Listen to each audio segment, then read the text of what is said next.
Hello everyone, welcome to our channel. Telugu రాష్ట్రాల్లో మారినటువంటి వాతావరణ పరిస్థితులు, పలు జిల్లాల్లో భారీగా కురినటువంటి వర్షాలు. వివరాల్లోకి వెళ్దాం. ఏ జిల్లాలో వర్షాలు పడతాయి, వాతావరణ పరిస్థితి తెలుసుకునే ముందు మీరు ఇంకా మన ఛానల్ కనుక సబ్స్క్రైబ్ చేయనట్లయితే వెంటనే సబ్స్క్రైబ్ చేయండి.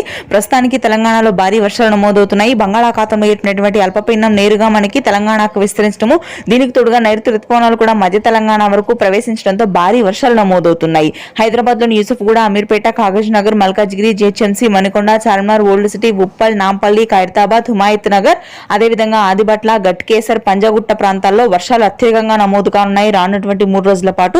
ఇక దీనికి తోడుగా దిగువ ప్రాంతాలైనటువంటి మహబూబ్ నగర్, గద్వాల్, కరీంనగర్, వరంగల్, వనపర్తి, వికారాబాద్ జిల్లాల్లో కూడా భారీ వర్షాలు కురుస్తున్నాయని వాతావరణ కేంద్రం వెల్లడించింది. ఇక ఆ తర్వాత తెలంగాణతో పాటుగా మనకి రాయలసీమ జిల్లాల్లో కూడా కుండపోత వర్షాలు నమోదవుతున్నాయి. చిత్తూరు, కర్నూలు, కడప ప్రాంతాల్లో అత్యధిక వర్షాలు, అనంతపురం జిల్లాలో మోస్తరు వర్షపాతం నమోదు కాగా కోస్తా తీర ప్రాంతాల వెంబడి అత్యధికంగా వర్షాలు కురనున్నాయి. ముఖ్యంగా చూసుకున్నట్లయితే శ్రీకాకుళం, విజయనగరం ప్రాంతాల్లో మోస్తరు వర్షాలు నమోదవుతున్నాయి. విశాఖ, అదేవిధంగా తూర్పుగోదావరి, పశ్చిమ గోదావరి జిల్లాలో మోస్తరు నుంచి భారీ వర్షపాతం కురవగా నెల్లూరు, ప్రకాశం జిల్లాల్లో కూడా అత్యధికంగా వర్షాలు నమోదవుతాయి. గుంటూరు, కృష్ణా ప్రాంతాల్లో మాత్రం ఆకాశం మేఘావృతమై ఉంటుంది. పొడి వాతావరణం కొనసాగుతుంది. ప్రస్తుతానికి ఉన్న వెదర్ అప్డేట్. Thank you.